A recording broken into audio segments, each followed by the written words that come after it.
चार शादियों जैसी जो बात इन्होंने कही है, ना ही वो मुस्लिमों के लिए सही है, ना ही वो हिंदुओं के लिए सही है, क्योंकि इसमें जो लड़कियां हैं उनको किस तरीके की चीजों से गुजरना पड़ रहा है कि उनको अपनी पति को किसी के साथ बांटना पड़ रहा है, अपने शोहर को किसी के साथ बांटना पड़ रहा है, और इसके अलावा बच्चा ना होने की वजह से दूसरी शादी कर लेना, इससे बेटर है आप किसी को अडॉप्ट कर लो। यही कहूंगी कि ये बिल्कुल गलत है। आफ्टर ऑल इंडिया जो है हमारी संस्कृति है, एक हमारा कल्चर है। अगर आप चार शादियों का हक एक स्त्री, एक पुरुष, हिंदू, मुस्लिम सबको दे रहे हैं, तो कहीं ना कहीं हमारे कल्चर के साथ आप चैनल के माध्यम से पूरी दुनिया को ये बताना चाहता हूं, भारतीय संस्कृति में बहुविवाह की प्रथा पहले से थी। महाराजा दक्ष के 27 कन्या थी, 13 कन्याओं का विवाह महर्षि कश्यप से हुआ, और महाराजा मर्यादा पुरुषोत्तम भगवान श्री राम के पिता श्री राजा दशरथ के 3 पत्नियां थीं। प्रश्न ये नहीं है, प्रश्न मैंने ये उठाया कि जब आप 4 बीवियों के लिए ही यूसीसी लाना चाहते हैं तो एक ऑर्डिनेंस ले आओ, जैसे आपने आम आदमी पार्टी की सरकार के पक्ष में सुप्रीम कोर्ट के 5 जजों का फैसला 1 सेकंड में पलट दिया। तो इतना हंगामा करने की क्या जरूरत है? तो सीधा कहो कि 4 शादियां बैन, बात खत्म हो गई। इसमें इधर अगर मगर लेकिन बट के किंतु परंतु क्यों करना चाहते हो आप? और मैंने ये कहा था कि अगर 4 शादियां प्रॉब्लम है, उनको नीचा मत करो तो इनको ऊपर कर दो। ये मेरा एक तर्क था। वैसे मैं तर्क 4 है, शादियों के पक्ष में नहीं, विचित्र तर्क है ये, ना ही तो मैं पक्ष में था। मगर जब देश बदल रहा है तो सब कुछ बदलना चाहिए। मैं इस बात से बहुत आहत हूं कि धर्माचार्य होकर इस प्रकार की बात कहे। राजा दशरथ के 3 रानियों का मतलब क्या 3 रानियां थी?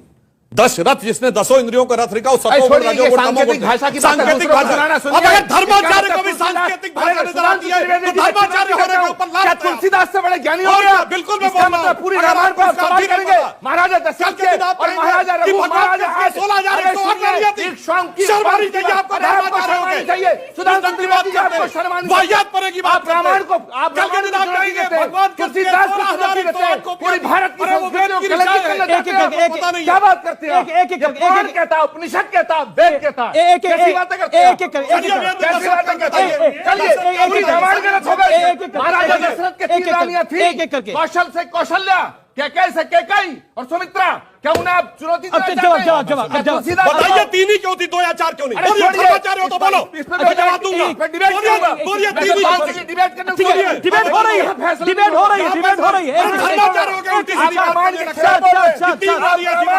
बोल रहे हैं। आप रामायण के खिलाफ बोल रहे हैं। आप रामायण के खिलाफ बोल रहे हैं। आप रामायण के खिलाफ बोल रहे हैं। आप रामायण के खिलाफ बोल रहे हैं। भगवान राम ने, आप पुराणों के खिलाफ बोल रहे हैं। आप बोल रहे हैं, बेकार की बात करते हैं। बताइए 3 2 या 4 अब सुनिए, भगवान के रामायण के खिलाफ बोल रहे हैं। आप रामायण के खिलाफ बोल रहे हैं। आप इतिहास को बदलना चाहते हैं, एक को बदलना चाहते हैं। एक एक करके ओके। चलिए, राम का अर्थ बताइए, दशरथ का, सुमित्रा का अर्थ बताइए, कौशल्या का अर्थ बताइए।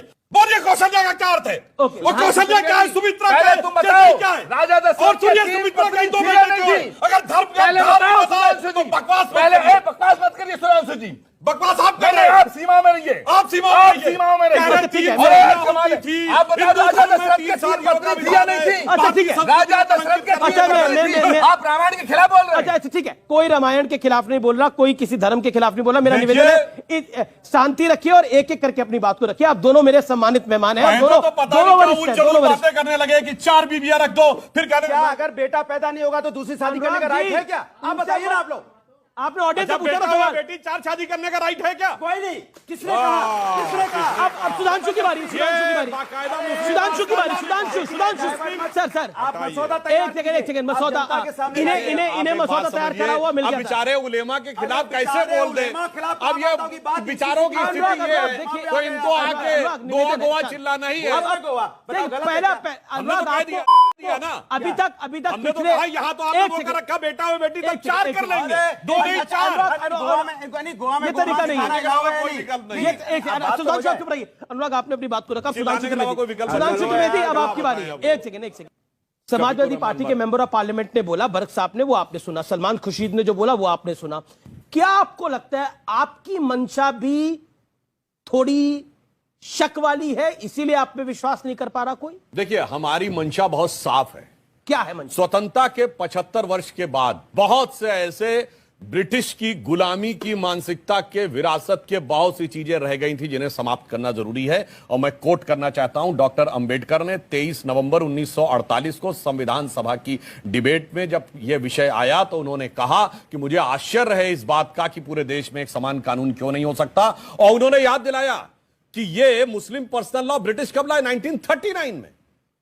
यानी कब यह बात हो रही 48 की? उन्होंने कहा केवल 10 साल पहले पूरे भारत के सारे मुसलमान, यहां तक कि वो इलाके जो अब पाकिस्तान बांग्लादेश में चले गए, नॉर्थ वेस्ट फ्रंटियर प्रोविंस, सब कॉमन लॉ से गवर्न होते थे। तो ये क्यों नहीं हो सकता? तो ये फूट डालो राज करो की नीति की औपनिवेशिक विरासत को अभी तक लोग ढो रहे हैं और एकात्मता नहीं लाना चाह रहे हैं। इसलिए मैं ये कहना चाहूंगा, हम जानते क्यों लाना चाह रहे हैं। एक पुरानी पंक्ति थी कविता की कि उगा सूर्य कैसा कहो मुक्ति का ये, उजाला करोड़ों घरों में न पहुंचा। उसी की आगे की लाइन है ना, संयम व्यवस्था ना एकात्मता है, भरी है अभी तक मनों में गुलामी। वही राग अंग्रेजियत का पुराना सुनाते बड़े लोग नामी गिरामी। इसीलिए प्रजातंत्र की धार उतरी गगन पे मगर नीर जन सागरों तक न पहुंचा। तो अब मोदी जी के नेतृत्व में प्रजातंत्र की वह धार, वो सबके वो मुक्ति का सूर्य, उसका उजाला क्यों नहीं मुस्लिम बेटियों के पास धार्मिक नहीं है? हमें बोल आपका एजेंडा धार्मिक नहीं है। 10 सेकंड लाइन और कह दूं। जी जी 10 सेकंड। देश में विचित्र अनुराग स्थिति शांत है। रहिए, आपका टर्न हो चुका है। 10 सेकंड जी। समानता की बात में सांप्रदायिकता नजर आती है और संप्रदाय सापेक्ष नियम में धर्मनिरपेक्षता नजर आती है। ऐसा विचित्र उदाहरण आपको दुनिया में कहीं देखने को नहीं मिलेगा। कलीमुल हफीज साहब, एक बड़ा मूल सवाल है, इसमें धार्मिक एजेंडा क्यों दिखाई देता है? क्या आपको लगता नहीं है कि इसको संवैधानिक दायरे में देखना चाहिए? आप सोचिए, जेडीयू, आम आदमी पार्टी, एनसीपी का उतना बड़ा सिद्धांतिक सपोर्ट नहीं है, लेकिन जेडीयू और आम आदमी पार्टी वो कह रही है कि सिद्धांतिक सपोर्ट है हमारा यूसीसी को लेकर। क्या करिएगा? देखिए, भारतीय जनता पार्टी इस यूसीसी के बहाने मुसलमानों को निशाना बनाकर, असल निशाना उसका कुछ और है। मिसाल के तौर पर इनकी अपनी सहयोगी पार्टी है नागालैंड में, एनडीपीपी, उसके अध्यक्ष ने यह कहा, जो चैंगवांग क्योंग है, कि हमें यह मंजूर नहीं है। इनकी एक और सहयोगी पार्टी है अकाली दल, उसने भी बाकायदा स्टेटमेंट देकर कहा कि इस यूसीसी के बहाने से अल्पसंख्यकों के जो अधिकार हैं वो सीमित कर दिए जाएंगे, उन पर डाका डाला जाएगा।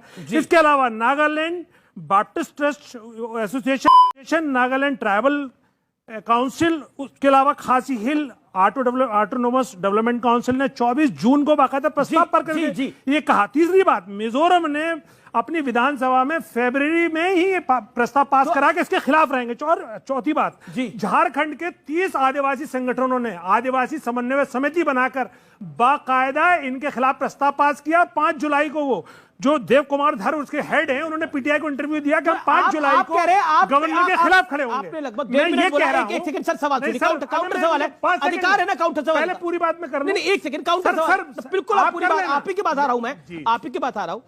आप ये सब बातें कह रहे हैं, अगर बीजेपी के समर्थक बीजेपी के साथ नहीं आ रहे हैं तो बीजेपी उनसे निपटेगी।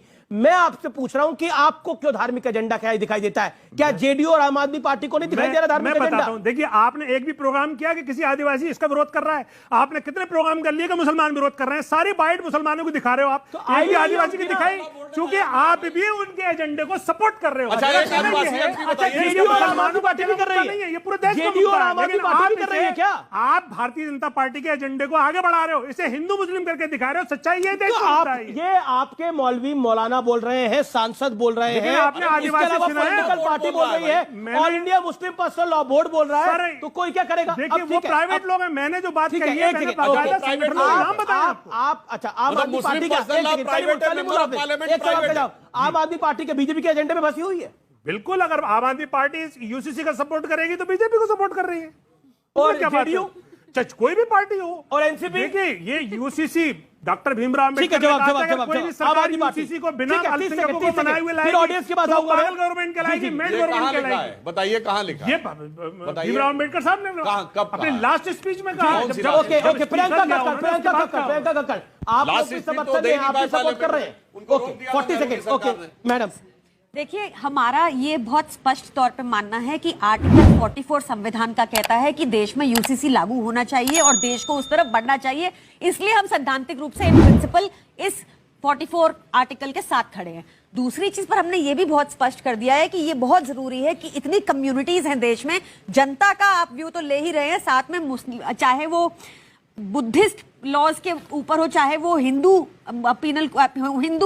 पर्सनल लॉज के ऊपर हो, इन सब की एक्सपर्ट कमेटी होनी चाहिए। मुस्लिम पर्सनल लॉ की एक्सपर्ट कमेटी होनी चाहिए, हिंदू पर्सनल लॉ की एक्सपर्ट कमेटी होनी चाहिए। सबका व्यू लेकर फिर इंप्लीमेंट करना चाहिए। फार्म लॉस की तरह थोप नहीं देना है डिक्टेटोरियल स्टाइल में, क्योंकि फिर बड़ा रेपकशन। लेकिन आपको बीजेपी की बी टीम कहा जा रहा है लगातार। कोई बात नहीं, हम तो कॉन्स्टिट्यूशन का समर्थन कर रहे हैं, इनका चलता रहता है। अभी आज कांग्रेस में भी फूट पड़ गई है, कांग्रेस कह रही है, उनके हिमाचल वाले कह रहे हैं कि समर्थन करना है, तो अब कांग्रेस की हिमाचल वाली बी टीम हो गई है।